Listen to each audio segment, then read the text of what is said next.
to Athletics LLC with Lamar, Lucius, Big League Chew, and my man Clyde, and the governor. You're about to be schooled in all things track and field. This is experience. Yes, sir. We are talking past, present, future. Y'all listen up. Let's go. And we're back. Another fun week. As I promised the last time, we were going to have some great performances. And so we're going to talk about that. But nonetheless, welcome to Athletics LLC. Another fun episode of just all things and not things related to track. So, the governor, how are you tonight? We are gathering ourselves. Just got back from New York on Sunday, and we have conference next week, not this weekend, but next week. We're a week earlier than everybody.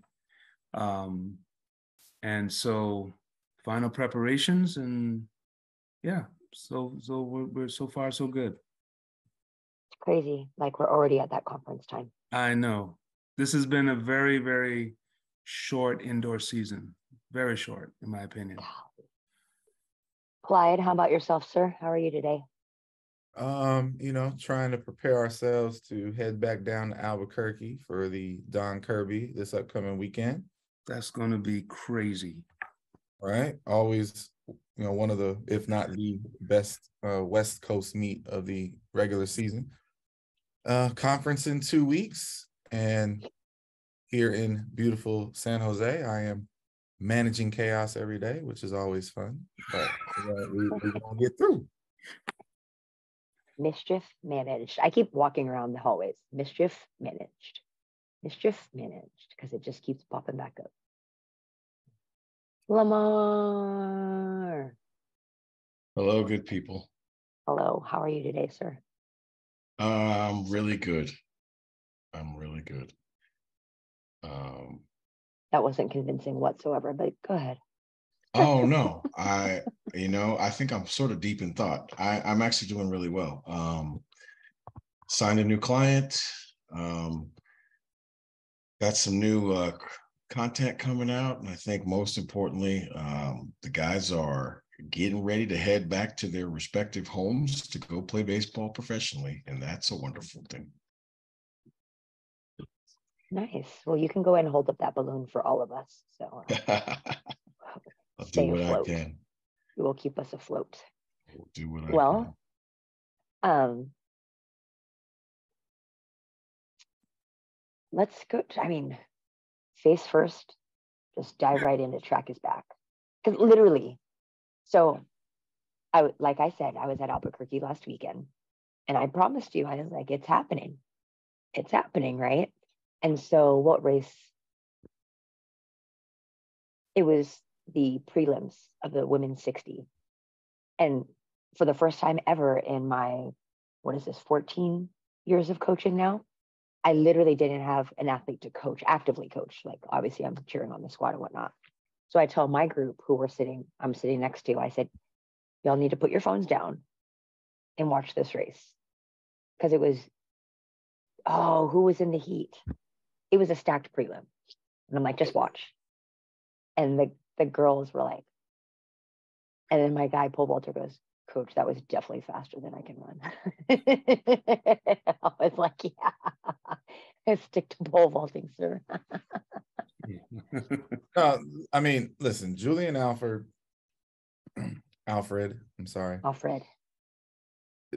she is in a class by herself amongst the collegiates right now. It just is what it is. She is destroying high quality fields. If you take her out of that race, it's a high quality field. Right. And listen, she's obviously at this point, she's the NCAA record holder. She's the best that we've seen at that race at this level. She will be professional in not too long. And as fast as her 60. Right. And this is just what it is right now. It's really fun to watch. And, I just appreciate the the measured aggression of which she runs that race. It hasn't always played, that well for her outdoors, but indoors in the 60, oh my God, like it's ridiculous. And honestly, I really can't imagine anyone in the NCAA challenging her this year. It's just a matter of how fast can she go. And I don't imagine she's done, because it's not late February. It damn sure isn't March yet. So I'm just waiting to see what it turns out to be. Well, considering that, this weekend, is Texas at Arkansas, or are they? I believe so. Huh? I believe so. I'll check, but I believe so. Yeah, but she still has to come back to New Mexico. Oh. So, Well, think about this. She goes, I think they're at Tyson this weekend. Then we have conference at Tech. Yeah. And then you go back to Albuquerque. Go back. So you go. So there's no dip. Yeah. So yeah, this is going to be, I think she can still go faster. I think she's still ironing out her race, but what I love about it is, she has taken her lumps, and she's had her ups and downs, and she's had, the false start, all those things. Those are all character building things that have set her up for this year. And, injuries notwithstanding, as long as she stays the course, trusts her coach, trusts her training, she's going to be a threat this summer. I feel like she's going to be a threat this summer for sure. And that is going to set up well for 2024. So once again, this is still the greatest breeding ground for future world champions, Olympians, et cetera, et cetera.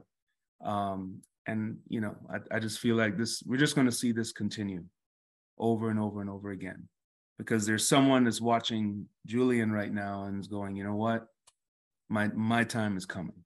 Yep. You think about the graduating class, not graduating class, but the folks that starred last year that have moved on. It was only right for Julian to step into that place and say, hey, this is mine. So I'm excited for her, and can't wait to see what we're going to see in the next couple of weeks. For sure. And they're at Tiger Paw, according to their schedule this weekend. Oh, okay. Clemson, huh? They're Clemson. Okay. They're going to the other fast track. Because there's only 4 at this point, as far as the world is concerned, right? Like, yep. Yeah. My only comments about what Miss Alford has been doing is, one, can we let her sit down for a week at some point? And 2, as fast as she's running, can her country get her a uniform this summer? Oh man! Wow! Wow! I wish I was being petty. Shots fired. The poor young lady had to wear a black off the rack uniform at World Championships. Like, what are we doing? Your federations need to remember that they exist because of the athletes, not the other way around. Yeah. But yeah, look, that was awesome. But look, we can't use the whole hour on Track is Back, but man, there's a lot. This is what I loved. I love the irony of the New Balance meet, because the world record holder in the 400 hurdles ran the 60. The runner-up in the 400 hurdles ran the 500 and broke the world record. Right? And the world champion and American record holder in the 200 won the 60 over what is supposed to be the best starter in the business. Mm-hmm. I thought all of that was, as much as all of that is like this. And then there was Grant. Yes. Who yep. Listen, Grant is getting to be indoors like death in Texas. Yep. Right? Like we don't have Sir Lucius on tonight to give the long season opening debut of what's Grant's grade, but I mean, we all know, I mean, it's probably a B. I mean, it wasn't one of his better starts. Like I said, it's probably a B, but he can literally run 730s. Yes. Any day. Yeah. Anywhere. Mm-hmm. Yep. And nobody else can. Yeah. So the New Mexico meet, the American indoor circuit is always like interesting, if not weird, right? Highlighted by everything you just said. The one of the cooler things that I saw from that particular meet, and it's not probably anything that would catch anybody's like true attention, but there was a Sharika Nelvis sighting. Okay. And you know, she's back in Texas with the team that had her at her best. And you too? Yeah. Oh, okay. And if Sharika is gonna get back to who she can be and, you know, push the American side of the hurdles back up in the mix, everybody forgets, hardest event in the world. We dominated it for however long, but we didn't get any medals last year, like not one.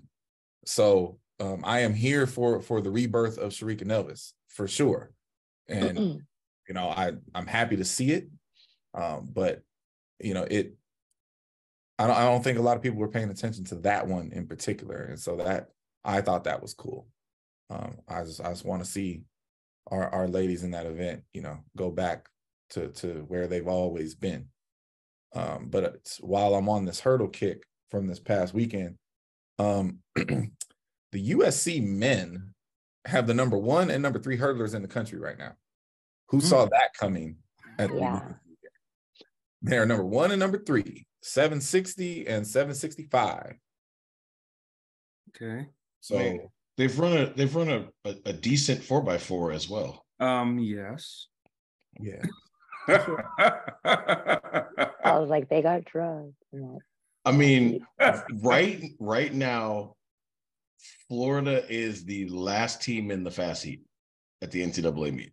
On the men's side, that is right. They are number 4, but USC is number 5. Folks, listen, you know, our track is back section is never not going to include this portion from me. Since the beginning of last year, I've been on this. We're on the 60 watch. So I want to give y'all an update because not everybody's paying attention to this. There are 3 guys tied at 663. They are 14, 15, 16. Oh, no. Listen, but this weekend. Right. That's my point. You have Tiger Paw, you have Tyson, you have Don Kirby, and then, you have championships to come. 661 is not going to live.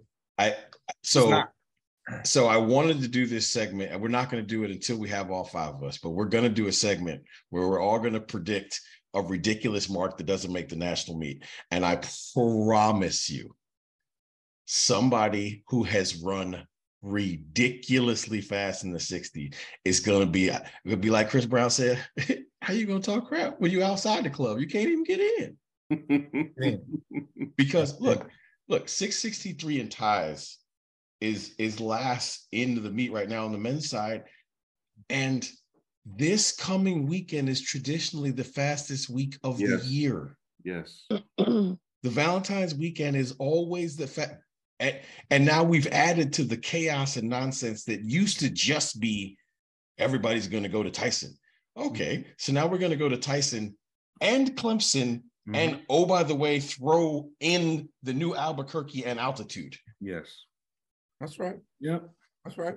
Well, being you know, a jumps coach, I am absolutely thrilled at what I'm seeing right now in the men's long jump. Amen. Right now, it takes 783 to make it to the meet. Okay. Amen. It's been a long time.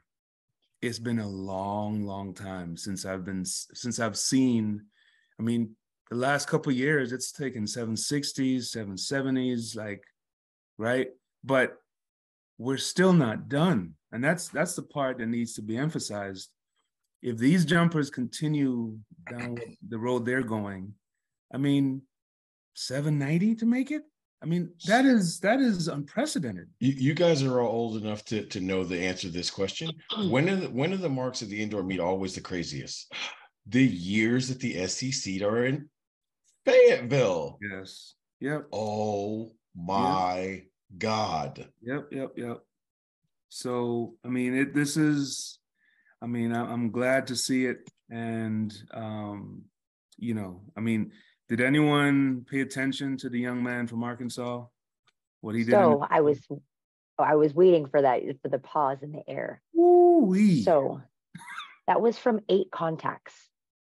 So like I look up and I see not 8 the lefts. first Pay attention, people. contacts. 8 contacts. That's 4 lefts, people. So I look up and I'm like, dang, I missed his acceleration. I missed the start of the jump. Yeah. I don't know where he started from because I was really like knowing dues, trials and tribulations with that runway. I wanted to see what he did.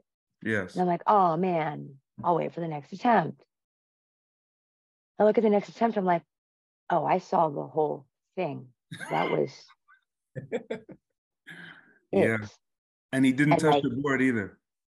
And Coach Jackson recorded it. We looked at it again. And I was like, man. Now, ironically, as awesome as that is, the women's long jump is kind of lame right now. Yes, but it's pretty lame right now. But you can bet your bottom dollar this weekend you're going to see crazy women's long jump marks out of Arkansas, Clemson, and Don Kirby. You can bet your bottom dollar on that. Yeah, I hope so, because right now number 16 is 622. Yeah, that's trash. But it won't stay that. It won't stay that way. It definitely won't stay that way. Yeah. So yes, I was like, I gotta go there. Yeah, I was saying, can we get the pole vault report from Miss Chu? Man, 590 and valid attempts at 6 meters. Legitimately, I felt like we were back in Europe because I don't know if anybody saw my tweet. One Albuquerque, who is the organization that sets up the track and whatnot in the convention center, they actually brought a DJ out and he was Ricky like the whole day. Mm-hmm. And he stayed, bless his heart, because both days were super long because of pole vault. Legitimately just pole vault. And so, yeah, I was like, oh, I'm so sorry. He hates pole vault right now. So on the first date, like, oh yeah, because my girl won the B section and we vaulted till 10 o'clock. And so like he was out there and he was asking like, what song is going to get you over the bar? And I was like, that's awesome for him to ask that. Yeah. So he plays her song, valid attempt, no clear, but whatever, she won the B section. So Sandre's up, Zach Bradford's up, still in. And Sandre's playing the chess, not checkers, where he's missed the bar once, passed to the next bar because he knows he can get it. So makes that one. Then we go to 590 and he makes, Zach doesn't make, go to 6. And so it's known that he had to clear 590. I can't remember why. Off the top of my head, I can't remember why, but he had to clear 590 on Saturday. Mm-hmm. And so he clears and he goes 6 meters. And I'm literally like, does anybody realize what we're watching right now? And myself and the tuba vaulters are sitting there. We're sitting right on the edge of the track. Mm-hmm. And I'm like, oh my gosh. Oh my gosh. Like, I mean, we were there for Mondo's, but like we're in the bleachers. Yeah. Right. So we're truly spectators here. I'm sitting right on the track. It was amazing. It really was. And dude's a competitor. He was grateful. He was very humble. So, well, in the moment he was humble. Whether he really is or not, I don't know, but whatever. So shout out to Sandre. I mean, we are seeing, I mean, while we're on that, I have to give a shout out to Rashida Adeleke. Yeah. Literally rewriting the Irish record books every time she gets out there. This young lady has range from the 60 all the way. She is like the sprinter version of a Thing Mo right now. Yeah. Like she has that kind of range. You can put her anywhere. And obviously, breaking the NCAA record, Julian breaking the record, I mean, that's going to overshadow everything. But I mean, she's box office. I mean, yeah. And I'm looking forward to see what she does as well, because I mean, yeah, we're not in mid-February and she's already run 50-45 and 22-52. And I'm telling you that the 50-45, my gosh, yeah, effortless. Yes. Yeah. Effortless. Yeah. Now, on that note, did anyone see how easily our friend from LSU ran that 200? That looks scary easy. Oh my goodness. You said it earlier. You're talking about taking your lumps, right? Mm-hmm. She's a grown woman problem. Yeah. Yeah. Yep. She's a grown woman problem this year. So we'll end up asking this question in another context later on in a few weeks, I'm sure. But remind me again, I legitimately do not know. Abby set the record last year in the indoor 2 at what? Isn't it 22:11? I think it was faster than that. No, indoors. I think it was faster than that. For some reason, I feel like it's 22:11. It was also the American 22:16. Oh, there you go. 22:16. Okay, so that's the record. Does Favor or Adeleke get that? Well, here's the thing. Do they end up running against each other? Well, so that's the thing, right? Is that yeah, it might not happen ever. No. But I think Favor gets it at conference. Yeah. Think so? Yeah. Yeah. Okay. I mean, she obviously can.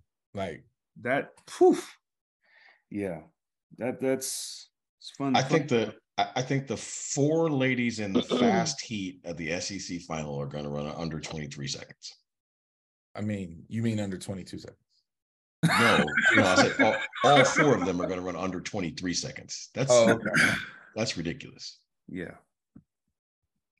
It's going to be good. And then because of our wonderful, the way we do things, which I do really get, like they may very well not race each other at the NCAA meeting. Mm-hmm. But I mean, so correct. So the current rules are 1 and 2 are in 5, 3 and 4 are in 6. That is correct. Yes. I mean, look, that's the only fair way to do it. That's what I'm saying. Like, I get why it is what it is. It's the best. It's the best way to do it. Mm-hmm. Yeah. To give you a favorable lane. Yes. But this is the reason they don't run the 200 at World Championship level anymore, because of that. But I'm here for it. I think the 200 indoors is an amazing race, and I'm glad we still have it at the best track meet on the planet. Now, we would be remiss not to mention, because we mentioned the other 3 showcase meets this weekend. There's a fourth. there is a fourth, and it is going on the East Coast at the Valentine Invitational up in Boston. Now, currently, listen, if you want to run a tour of 4, the launch pad will get you there. Oh my gosh.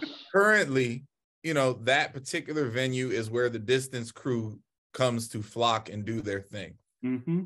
My boy Gabe Sanders is the current director of track and field. I just want to share everybody a little stat which blew my mind. This weekend in the mile, there are 499 men entered in the mile. Just take the moment to let that wash over you. 499 entries, of which 64 are seated under 4 minutes. That is roughly 13% of the field.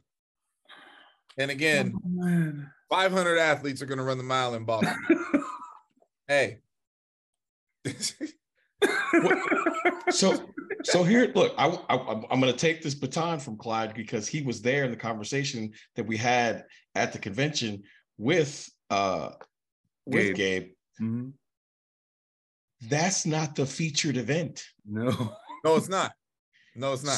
So they had so many entries last year in the 5K because that's the guarantee, right? You go there, run the 5K, you're going to go to the nationals. They had so many entries.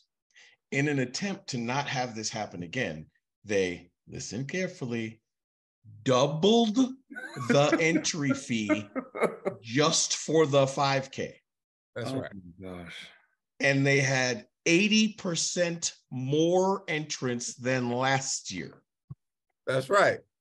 Not and you shouldn't be shocked by that, Gabe, and the rest of the world, because this is America. It ain't. Oh my gosh. If it ain't higher price, it's not cool, right? Exactly. So I'm here for it. Listen, I love it. Listen, in Albuquerque this year, they have basically, I call it a tax. So you have your $40. Right. You have your whatever, your 3 per event. Yes. After that, you can put as many people in the 200 as you want, but you're going to pay this $40, $50 tax per event. And I know that the psychology behind that was, okay, we're going to limit the number of entries. I promise you, when I first saw that, I was like, oh, I can just pay? I don't have to ask no more? Bet. Hey, so get your money. $90 like a mug. Hey, get your money. I ain't mad at it. I think it's great. But yes. Gabe said he funded, they fund their outdoor travel budget. Yes. From this meet. I'm not surprised at all. Not at all. I got wind of what that New Mexico meet we went to 2 weeks ago. I got wind of what they made before a person stepped on the track, and I was just like, yeah. And that wasn't a big meet. No. It was hot, but it wasn't. Yes, exactly.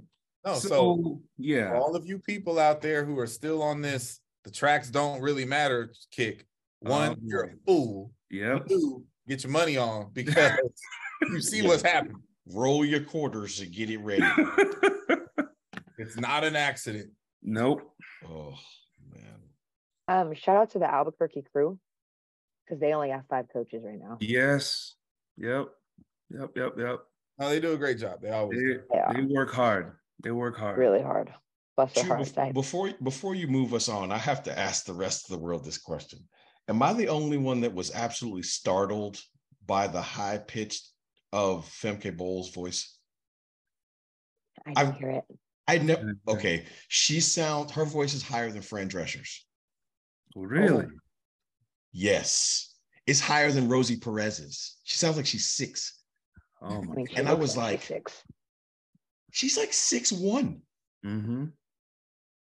I was amazed by this. Like I kept rewinding it. Like that's not right. Yep. Anyway, she's amazing though. Oh, yeah. One more thing. We are obviously on world record watch for the men's 4x4. Yes, we are. So the conversation, and I think it actually went out on social media. Aiden basically was like, "Oh, my bad," because he's Puerto Rican. Listen, I don't care about none of that. It's gonna be the world record.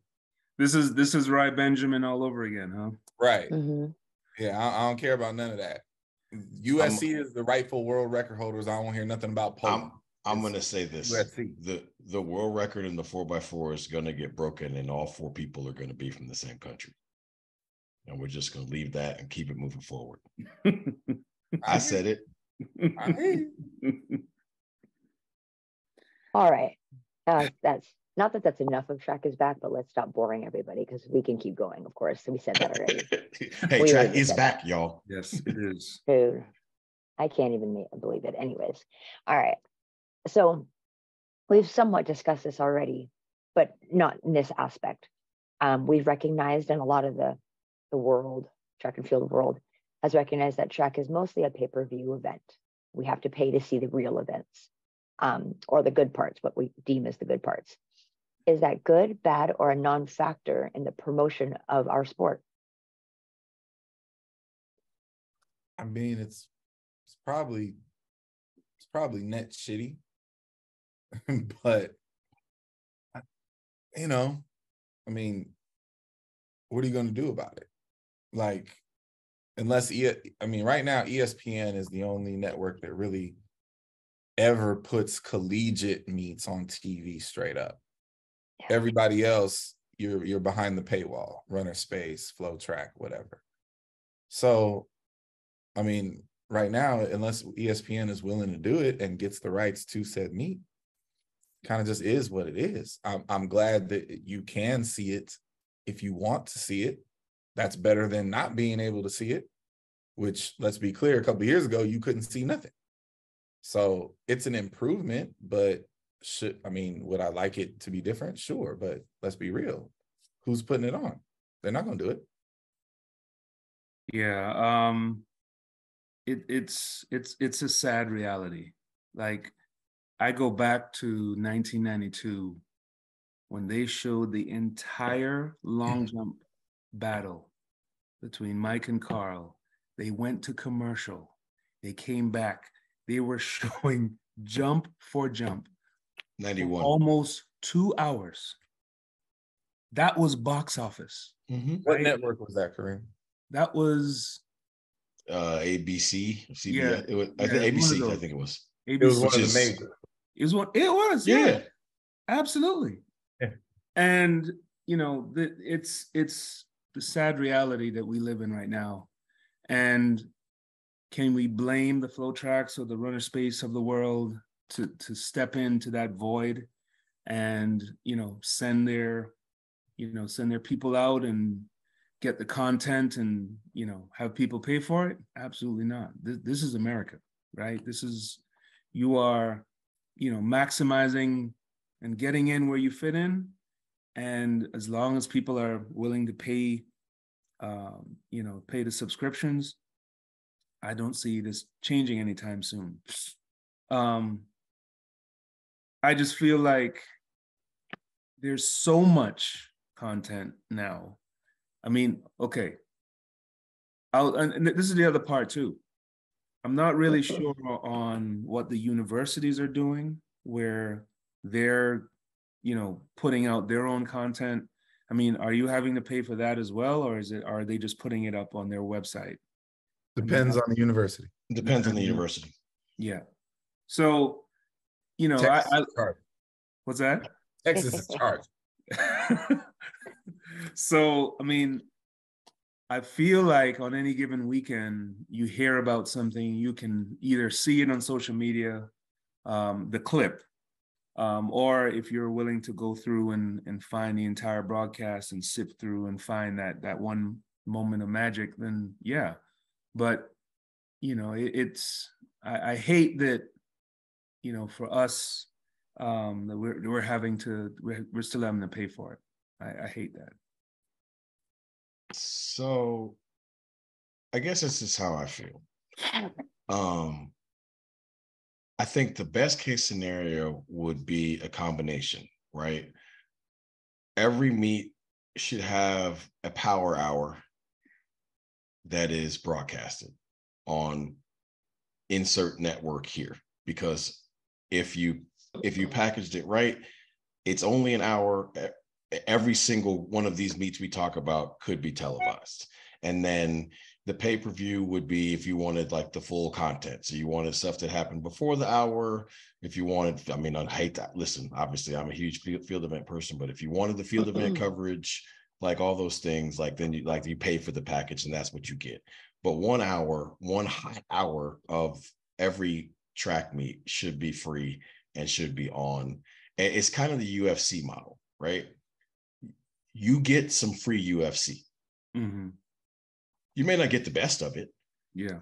You certainly don't get all of it, right? But you get some free UFC. But I'll say the problem we have, the reason I think it's bad is we went to this model before we had popularity, or I should say, not true, after our popularity died. So now we have literally earmarked ourselves into a niche. That's it. no new fans need apply. Because even if we gain new fans from the Olympics, we lose them immediately because now they got to go, oh, I really like track. It's like, wait, I got to pay for it? They ain't going to do that. Right? So we can't even gain new fans anymore. So like it is now what it is. And when I'm watching spike ball on television and I'm watching darts on television and I'm watching what's the other thing? Obviously, I mean, hell, there's a whole ass league of cornhole, right? There's Quidditch. But here's the thing. Look, I used to be like every track fan, like this is ridiculous. Like, why isn't our sport on television? Listen, I'm gonna tell you this, the simple reason. You can package all of those things in 48 minutes. Mm-hmm. So you can make it an hour with commercials. Unless track is going to accept that we have to create a 48-minute power hour, we have to tighten these schedules, we have to get people willing to do that, right? You can do it easier on the pro level. It's much harder to do that with collegiates because you got way more doubling, right? So, but at a pro meet, you could do it easy. So you can make a schedule like super tight. So how hard would it be? And I'm probably going to set someone up for life here, but how hard would it be to go find all the highlights of the weekend, packaged up, blasted out? Here's what happened at New Mexico. Here's what happened at Arkansas. Here's what happened. As soon as this show goes on ESPN, that's exactly what we're going to do. Right? We're going to give them, seriously, we'll give them 90 hot seconds. I mean, you could build a 1 hour TV show on the highlights. That's what I'm saying. Yeah. Easily. You know? So, I mean, it's something that's, I don't think has even been broached. I don't think that, you know, I mean, obviously it would be a bit painstaking to go out and grab or find your top 10, you know, of the week, right? Well, it's not even that, right? It's like, okay, so I have to pay Flow Track for their content of the New Mexico meet, and I have to pay the Runner Space for their content from this meet. Yeah, that's the problem with it, right? Yes. Let's be real; those companies aren't for the greater good of all. That content for free. Yes, but that is the most efficient way to do it. You package it up. Track is back. Yeah, and here we go. 60 minutes, you get all the races. February 8th, 2023. Okay. It comes on Sundays. Over on Saturday. Comes on Saturday. Edit it. Yeah, I mean, I'm all for it. That would be pretty awesome stuff. Oh, you guys. So I guess our official stance is it's definitely not good. Yeah. It probably is somewhat bad. But until the hierarchy and professionality of the sport change, probably as good as we can expect currently. We have to accept that track is actually being put out there. And how it's being put out there isn't the best medium, but we'll take it. That's well, and I think that when it is out there, we need to have more support by our eyes and not be like, oh, it's not even the races we want to watch, or it's not even like we have to watch it, right? And I kind of giggle inside because I am this person, but it's not for the same reasons. I don't have a Runner Space account. I don't watch any of those pay-per-views. Not because I'm like, oh my God, I can't believe it's $19.99 a month or whatever it is. I don't even know what it is. It's mainly because I'm never home and I can't ever watch it. So I don't frivolously just throw that out there. I don't even have any of those other subscriptions like Hulu and stuff like that. But we can't be like, well, I'm not paying for that. I should get it for free as well. Right? That's just, what is that, biting your nose, whatever that saying is. Cutting off your nose to spite your face. Yes, there you go. You do have to pay for it because then it shows interest and then that grows that way. You know, like make the sacrifice and and then it will grow as well. You can't be, well, I'm not going to pay for it. They should just show it to me. Mm-hmm. You know, and unfortunately, a new pentathlete this weekend, she and her family had paid for subscription for the month so that one, she could see her pent, two, her family could watch her compete. And they found out the brutal reality. Nothing gets started before the middle gets started. Oh man. And so I was like, well, write an email. See if they'll refund it. Yeah. And I mean, they have in the past. And she was like, but coach, like a whole track meet went on. And I'm like, yeah. Well, honey, welcome to track and field. So that was 3 very long-winded summations. So I know. in the honor of Sir Lucius, I will just say we will sum it up as it is what it is. Yeah. All right. Hint taken. I'll shut it. So there's some recent news. There have been 6 Russians who have been approved under Rule 3.2 that they'll be eligible to compete, even though Russia remains ineligible. What are your thoughts? Yeah, go right ahead. Spartan has rose his hand. Can I just say succinctly 2 completely different things? One, I'm so over Russia. They so thirsty. I'm so over Russia. Look, and by extension, what I mean is I'm so over world athletics on the Russia issue. Listen, if they haven't done enough to be banned for life, then just let them run. Because this is stupid at this point. They done systematically cheated. The government funded and co-signed the cheating. You all know they did it. And now they're invading countries on a whim. So just say you don't care about none of that and just let them run at this point. Because this is some bullshit. Wait, so because I looked up the rule, because I'm nosy. I don't care what the rule says. But it's very interesting because who got what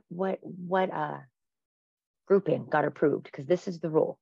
An athlete shall be eligible to compete in an age group competition under these rules if they are within the age range specified in the relevant age group classification. So is this a U20, U18 type situation? No, not at all. Meet? No, not at all. No. And here's what's crazy, right? I didn't send you guys all of the article. If you do a deeper dive, this is the 3rd batch of athletes that has been approved. Mm-hmm. That list is actually up to like 65 people. Right. So, and at the end of the day, like, look, man, it's unfortunate if you happen to be a clean Russian athlete. I get it. But the unfortunate part is you have to pay for the sins of your country. Mm-hmm. How about the 1980 U.S. Olympic team? How about all of the Eastern Bloc 1984 Eastern Bloc Olympic teams, mm-hmm. right? They had a whole Olympics taken from them because of political views and wars and things of this nature, right? Okay, so why is this any different? And then when you add to the fact that it's like, how you go to war when your whole country's athletic program is already under the microscope for doping. Yeah. Right. So like at the end of the day, like I feel no remorse for the athletes. I do feel bad for them. I feel some empathy, but at the end of the day, like none of them should be running under any flag anywhere. They shouldn't displace one human being from a world championship or an Olympics or anything of that nature or European championships, and they should not be allowed to compete. Period. End of story.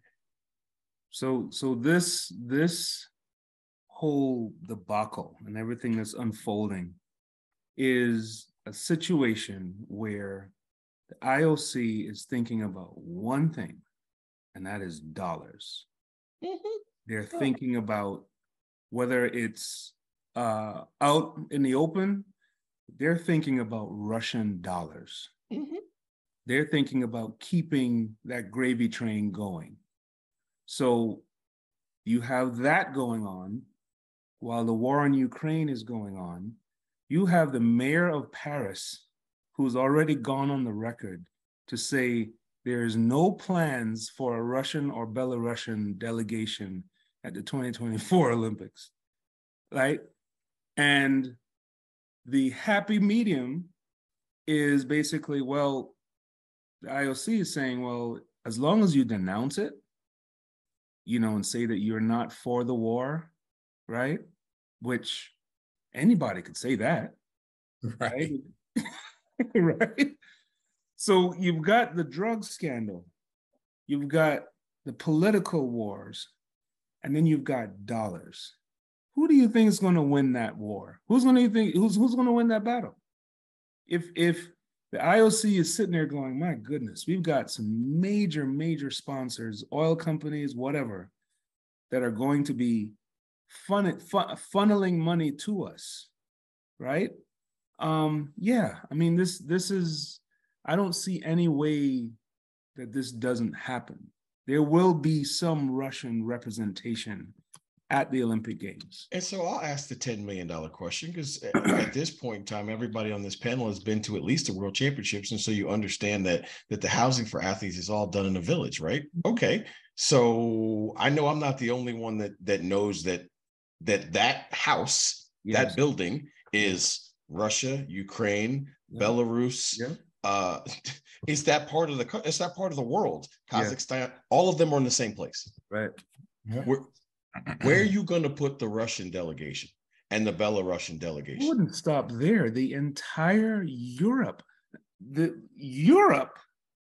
is against Russia right now. That's what I'm saying. Europe and Belarus, right? And I mean, Russia and Belarus. Yeah. So where are you going to put them? they can't stay in Paris. I mean, I don't know. Right? Like no Parisian housing establishment is going to take them. No. So like, I don't even get it. Like, how is it that Sebco can run a staunch line about how we need to streamline meets and this, that, and the third, and cut out the triple jump, and we're trying to shut down six attempts down to 4, down to 3, down to 2.5 with 32 seconds of rest in between. But you can't figure out that what Ray Charles can see, mm-hmm, that there should be no Russian and no Belarusian athletes at any IOC or World Athletics sponsored events. Man, hey, they're not Russian and they're not Belarusian. They are independent. They're independent. Let me tell you something. They have their own flag. Let me tell you something. You got the little goofy flag, the blank flag. This ain't no Washington at all. This ain't no Washington, D.C. We don't have this one random little spot that has its own rules. Like, nah, we ain't doing that. They're all from Monaco now. Oh my gosh. Nah, man. So in reading the article, even though World Athletics has given them the green light, Diamond League has still upheld their suspension. They are not invited or allowed to be in any of the Diamond League meets. Cute. There's it just doesn't matter. 73 athletes who have been authorized neutral athletes assigned. See? To this date. That's a whole ass track delegation. So if Team Unattached breaks the world record per se, is that the unattached world record? That's what I'm saying. That the Monaco world record? This is ridiculous, folks. You know what this is? No, I'm not going to say it. but what's funny is this: why does it always come back to this, right? Because our sport doesn't have like an actual structure or professionality. The athletes can't even bond together and say, "Well, we want Sebco removed if this goes down." And blah, blah, blah. What? Yeah. Nothing. No. Nothing. We got nothing. It's going to happen, and he's going to make the non-decision, and it's going to happen. But it shouldn't. So crazy. Very interesting article. I just read it. So, but with that being said, even more interesting is the governor sitting into the seat of would you rather. Oh no, no. You forgot the best topic we got. You forgot the basketball topic. Oh my gosh. How dare you? Did I forget it? Yes, you did. So much How on my dare mind. you? I just went right over it. Today of all days. I gave it its 2.5 seconds last night. We're good. You not spend your day doing what others have done, Miss Chu. And casually disrespecting what we witnessed last night. Please, Clyde, take the floor. Oh no, Yes. no. You know what? I'll go first. Exactly. I'm gonna say this. I'm a huge fan of basketball. I am a huge fan of LeBron. I am a huge fan of MJ. I'm a huge fan of the stars in general. The coolest thing that happened last night was that I actually got to watch what happened on the court sitting on the couch with my oldest son. And he and I don't agree on, I don't think, anything that pertains to basketball. Like most people around us, they like tune out as soon as he and I start talking because it's always an argument about basketball. But that in and of itself, just to capture the moment together was cool. I thought the moment was cool. I thought the best part of what happened last night was the halftime sit down with Bron and his two kids.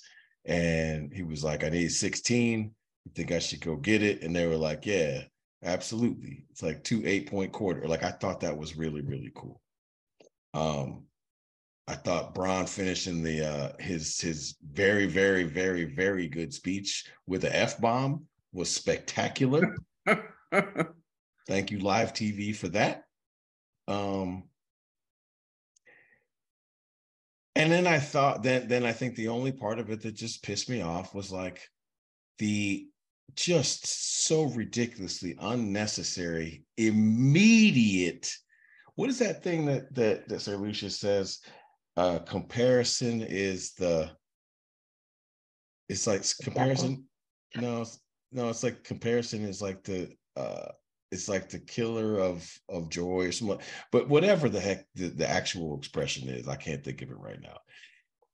We couldn't even like have 30 free seconds of the moment before it, like, this just holistically unnecessary GOAT conversation, debate, fight, whatever had to ensue. And I'm just like, why? What happened last night was amazing. Because I think every single person who likes basketball will agree that LeBron James is a pass first guy. And he's managed to stay healthy and play basketball for 20 years at a really high level and has compiled more points than anybody has ever had.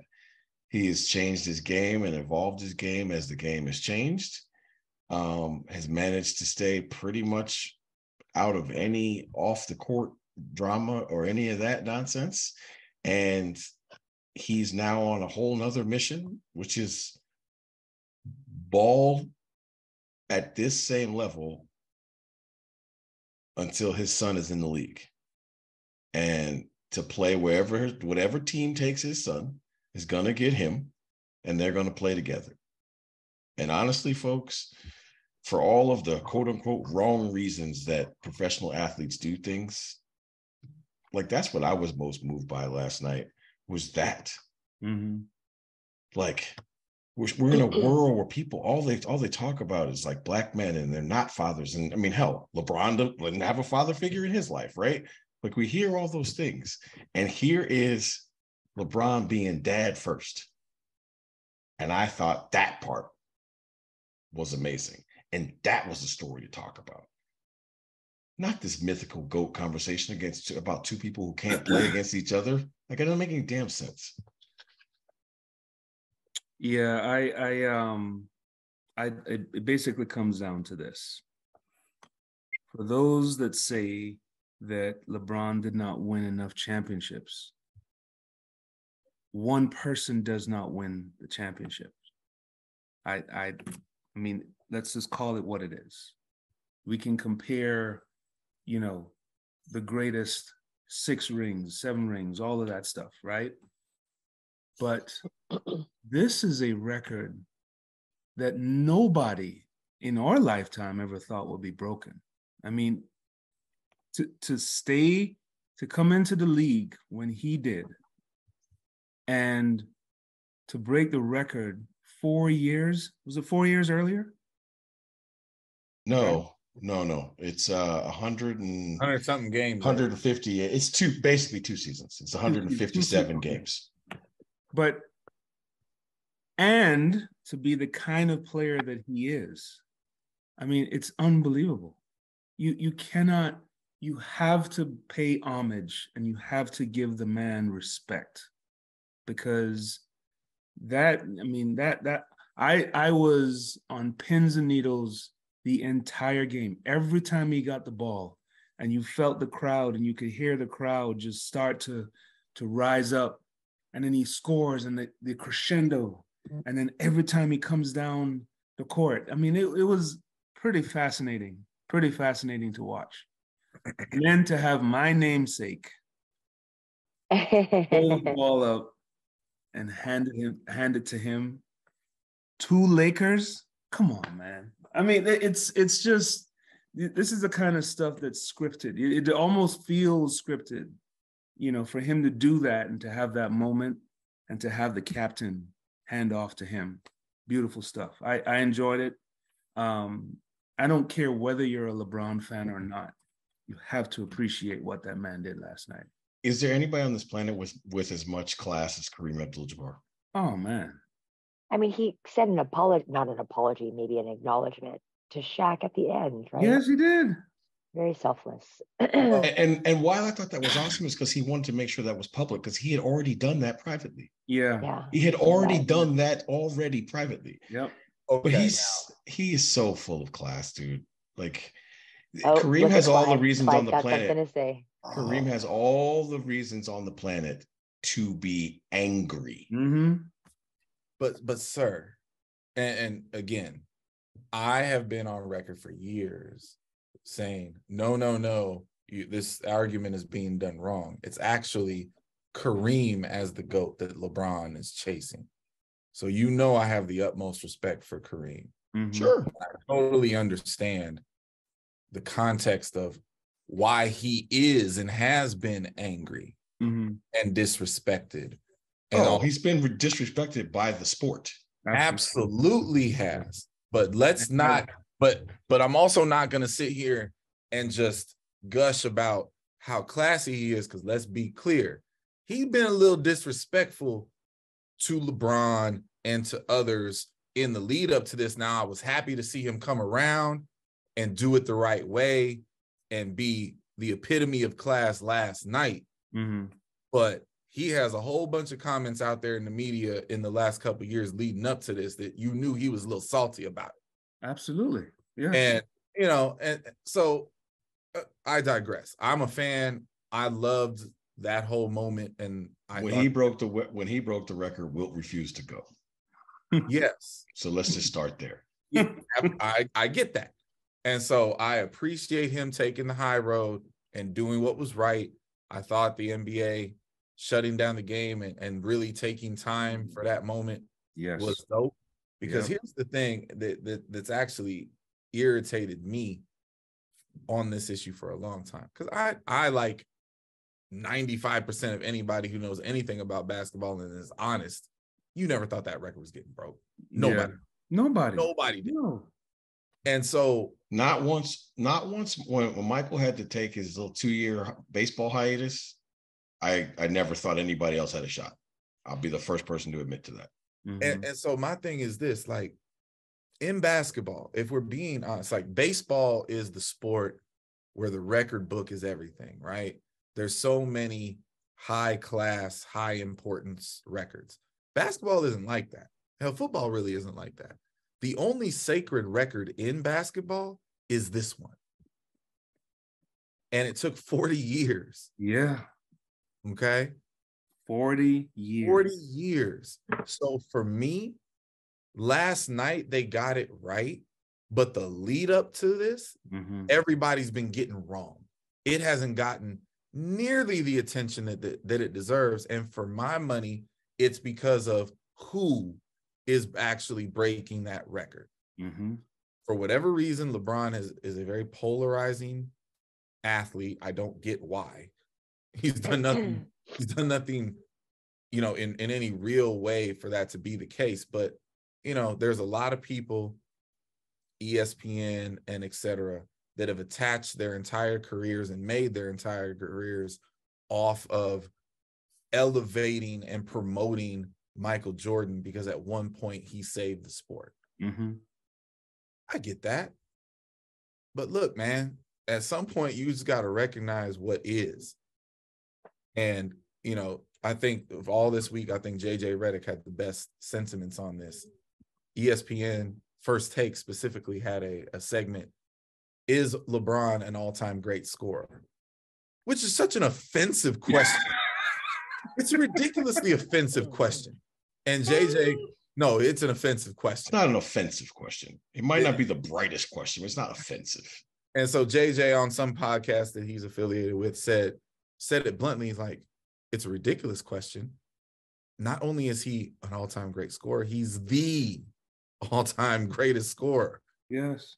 He's basically third by average.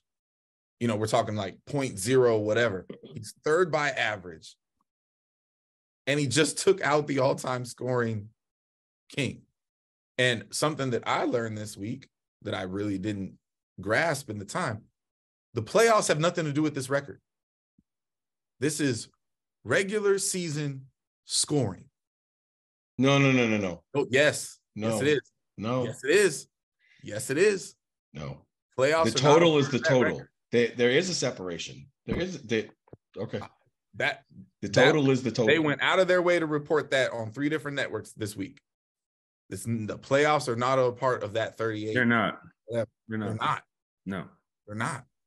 They're just not. And that is even more mind-blowing if you really think about it. So for this man to be in that throne now, officially, and to be number 4 in assists, and to be all the other things that he has been, like, people talk about giving you your flowers on time. There ain't enough flowers you could throw at that man. And he ain't going to be around forever. And I just don't understand why we're at a place in this country where greatness has to take so many arrows. Tom Brady ain't been retired for a week, and there's segments on Fox and ESPN trying to discredit the idea that he's the GOAT and not for Patrick Mahomes. Okay? Like, it's crazy. Oh, no, that Mike Francesa did that the day he retired. Yes. I watched that. It's so disrespectful.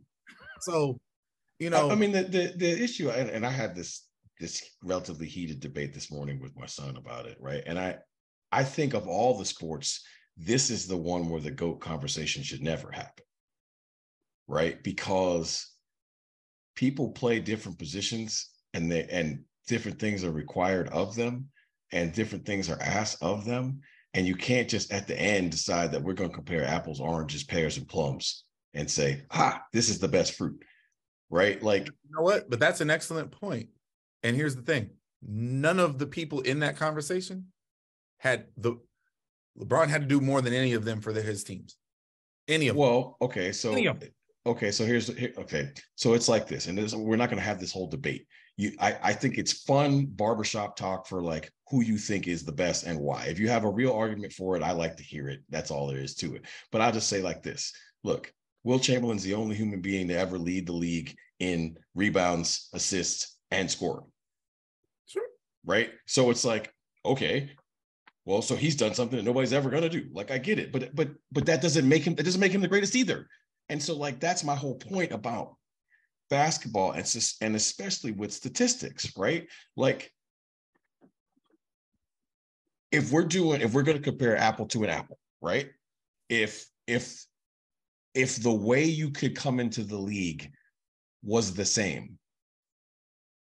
MJ lost 3 2,000+ point years playing college basketball, right? And then no matter how you slice it, whether it's his fault or somebody else's, another almost 2 years playing baseball.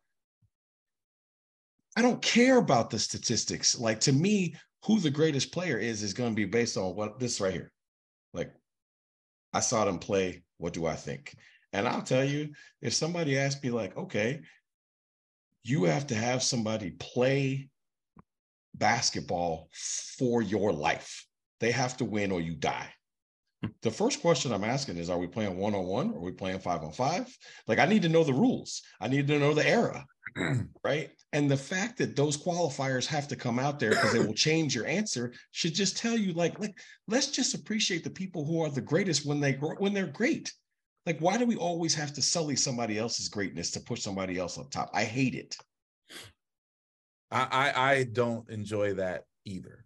I don't like unhinged conversations that are detached from reality. Like, the narrative literally built on ESPN for 15 years by Skip Bayless that LeBron isn't clutch. He literally has the best clutch numbers ever in the playoffs, and it's not actually close. Yeah.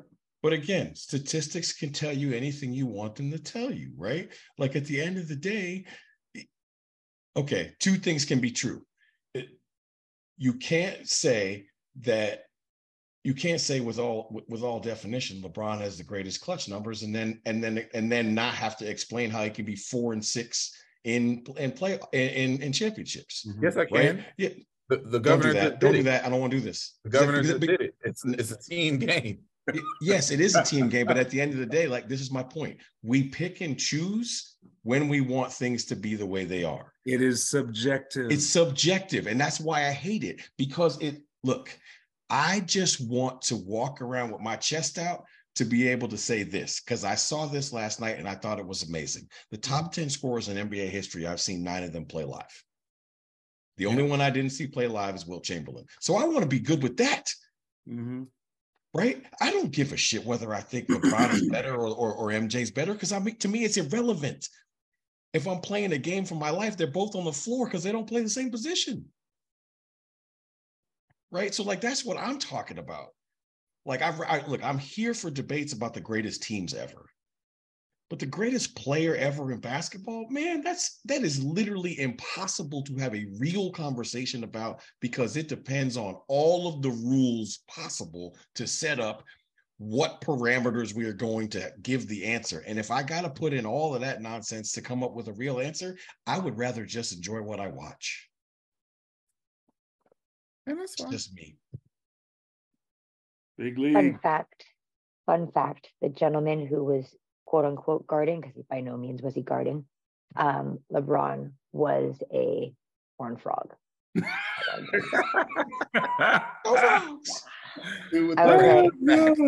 Hey, that dude is famous now. That dude is famous now. Yep. He knew the assignment. Right? For our athletics department, he's the longest tenured horned frog in the NBA. So anyhow, random fact. So, Governor, are you ready now, sir? Now that Lamar warmed up that seat for you?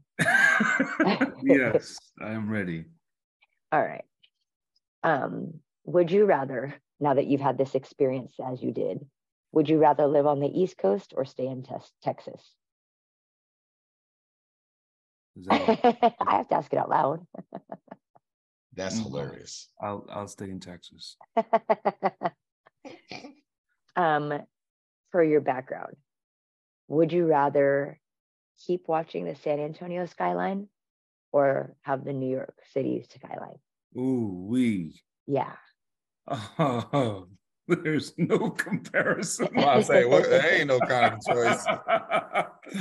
Man, look, I have a brand new appreciation of the New York skyline. Yeah, there's no competition whatsoever. All right. For your mobile device, so call it your cell phone, charger, do you prefer a case for it or a battery pack? Like those little charging packs or whatever they're called? I prefer the charging pack. Got it. In your heyday, did you prefer, and sorry, I'm just gonna ask it, elevated runway or flat runway? Excuse me. I absolutely hated elevated runways. I've been having this conversation with my athletes like for the last going to New Mexico and going to New York. My kids have had so many issues with consistency on the runway because we don't train on it. And I've made the point to let them know my indoor PB is 8 meters 22. My outdoor PB is 8 meters 63. What else do you need to know? Like, unless you train on that thing, unless you're used to the timing, and all of that, yes, you better be a quick study. Otherwise, you're going to go home very unhappy.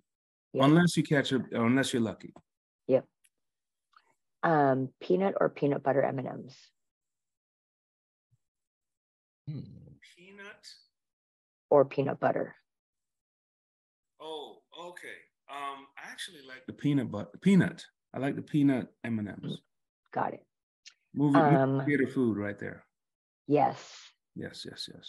Driver's side or the door side of the bus?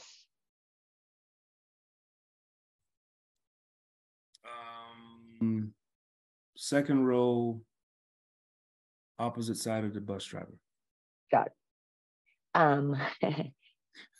Would you rather land in wet sand or dusty sand? Ooh. Both are bad. That's why you have to pick which one. I'll go wet sand because when it's dry, you're probably going to lose anywhere between 5 and 10 centimeters. Yep. Guaranteed. Just on the shift. Yes. All right, gentlemen, the floor is yours. This is not at all a would you rather, but since I've been through this, what advice would you give to coaches aspiring to take their teams to New York City for an indoor meet, particularly as it pertains to subway travel? So, couple of things. Be prepared to make a run to, what is it? Was the major, you have to find a place that sells ticket, the Metro cards in bulk. Penn Station. Penn Station. Otherwise, you better have a ton of cash on you because the MetroCard machines will only accept 2 credit card swipes a day. Oh. And they will not allow any more. So we had 40 plus people in our party, and we literally had to stand there. And so after we were done with the cash, we're getting these dollar coins, having to plug them in to try and get all the Metro cards. The other thing is, if you're there for 3 days, or then you might as well get the week pass, the unlimited pass. It's massive. It is huge for the kids, the ones that want to venture out and see things. I mean, the pictures that came back from our squad, I don't know how they competed the way they did, because they must have done a ton of walking. They took full advantage of that trip, and I know that it's something that they won't forget anytime soon. Oh, that's good. Yeah, I mean, no doubt. As a native New Yorker, I will say this much about New York: no matter what they do to it, it will always be the best place on this planet to go visit. Gosh. Unbelievable. Once. So, and here's another thing, and this is kind of the state rate only applies. You can only get 2. So if you, like to say you get the state rate for the hotel, right? Well, you can only get 2, and let's say you have 7 rooms. You can only get 2 rooms at the state rate. Yeah. So I'm not gonna say any more about Yeah. Oh yeah. But yeah. And right. trust me, the state rate is very nice compared to what it really is. Oh yeah. That's funny. Okay, so I'm going to ask a semi-specific 2-part question. You cannot use Olympics, World Championships of any kind, indoor or out, or NCAA's indoors or out, right? So all those meets are out. Mm-hmm. What is your favorite meet to compete at? And what is your favorite meet to coach at? Favorite meet to compete at is Zurich. Yeah. I mean, what else can you say? I mean, it's just you can say that they don't have the decathlon. That's what you could say. I'm sorry, Chris. Favorite meet to coach at? Wow. You're taking the championships out of it, right? Mm-hmm. Ooh wee.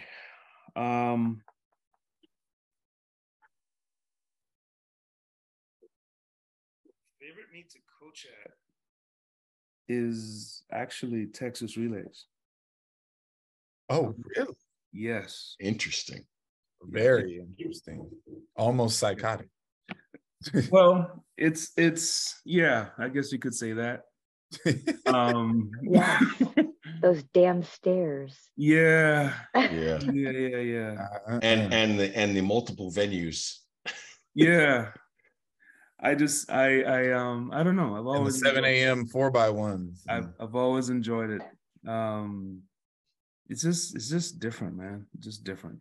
That it is. It is different. It's funny, we were talking about Texas relays today. And I remember the 5-minute window where I legitimately passed out on top of our training tables because I was so hot, so tired, and so done. But the high school races were going on, and I was like, I just need 5 minutes. 5 minutes. And I like low key passed out. No one checked on me. Don't worry about me. And then went right back to recruiting out in the hot sun. Yep. All right. I got one more quick one, Mr. Governor. Yes. Which one, now that you've done both, which one is more difficult? Traveling with a whole team of kids in New York City, or trying to get into a world championships or Olympics without your credential?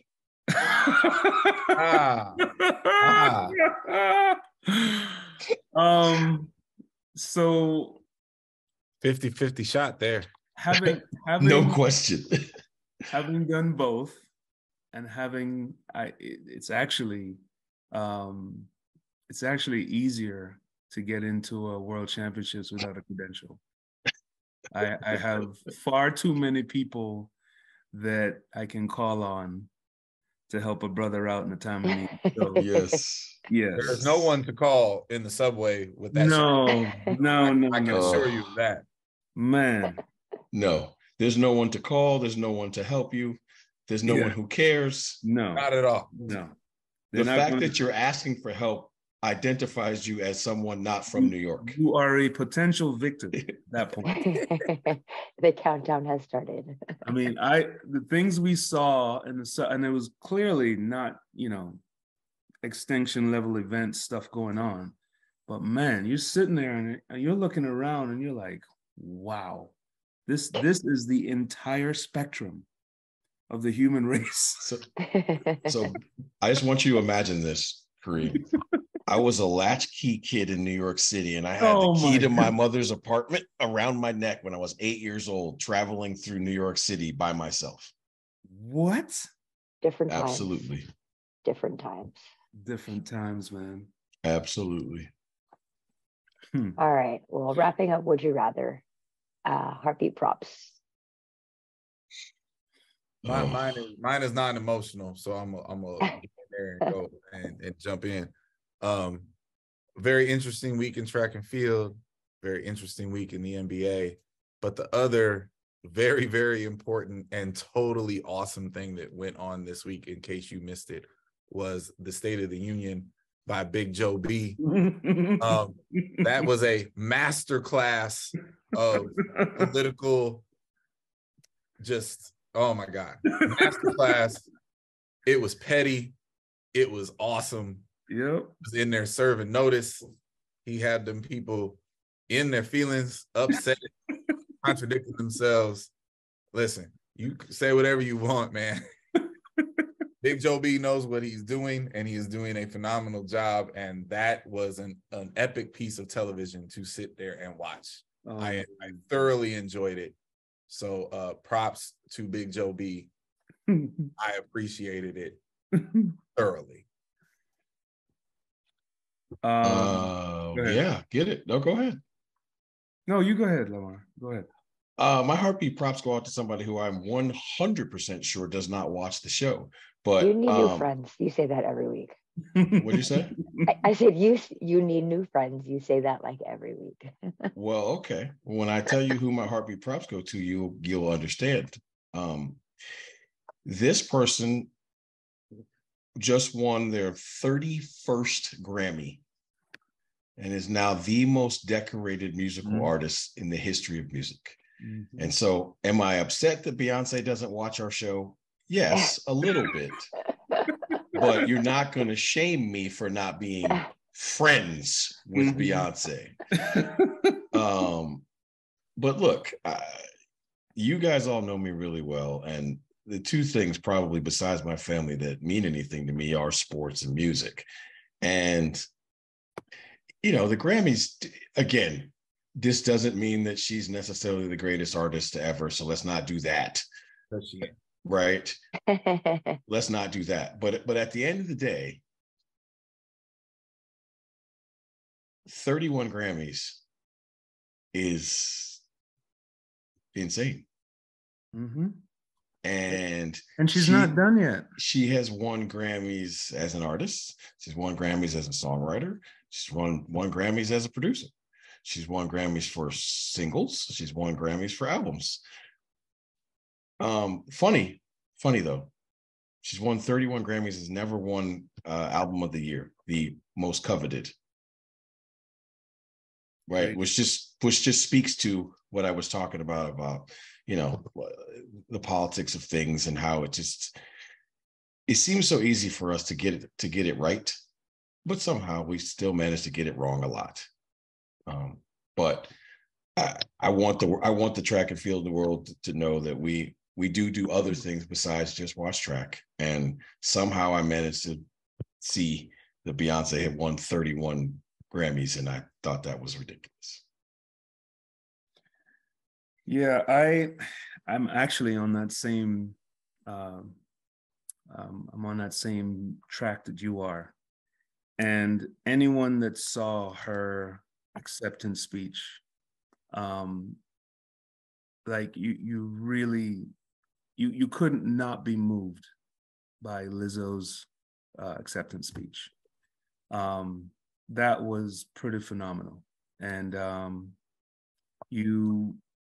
any number of thoughts go through your head when someone clearly, you know, in the music genre that she's in and the world of entertainment, being plus sized and all of that, for her to do what she's done, you can't help but appreciate it. So big heartbeat props go out to Lizzo, continued success. And, you know, can't wait to see what she does next. My heartbeat props go out to Will Yank. Today is Transplant Day, 3-year anniversary. 3 years ago, he had a transplant that actually saved his life after enduring chemo and radiation and having some more transplants after that. But this was the big one. So Yahoo, I'll send you a clip. Love you, Will. Talk to you later sometime. But gentlemen, we've done yet another episode of Athletics LLC. So we'll meet each other again. Have a great weekend. Travel safe. And everyone Go fast, jump far, jump high, throw far. Bye now. Turn left. Turn left. All the way. When the lights come on, the road just get to running. When the mics come on, opponents smash the plumbing. Heard you like it warm, hot, knife the butter. Truth hit them hard, knock them off that rebuttal. Tsunami, tidal wave to your puddle. Tough love punch you in the arms, little brothers. Athletics LLC, there's no others. Track and field's place and we'll peel to go further. Hey, Wile E. Coyote, it's road runners. Feels like you know us, you've been with us the whole summer. If not for this quarantine, these four corners wouldn't be here, but we here, so start learning. You gotta earn your stripes, gotta get your scars. Show you how to fight, but show us who you are. You lack experience, but still you wanna talk. And who is actually talking to you? Circle's kinda small. Heads prevail when the backbone's strong. Gotta keep it coming, no, it won't last long. Pass and fail, then sell the sad song. And if you don't check yourself, then that's wrong. Just trying to give you the real that you asked for. So why you keep cutting us off to ask more? We put it in slow-mo, but you fast forward. Athletics LLC, the task force.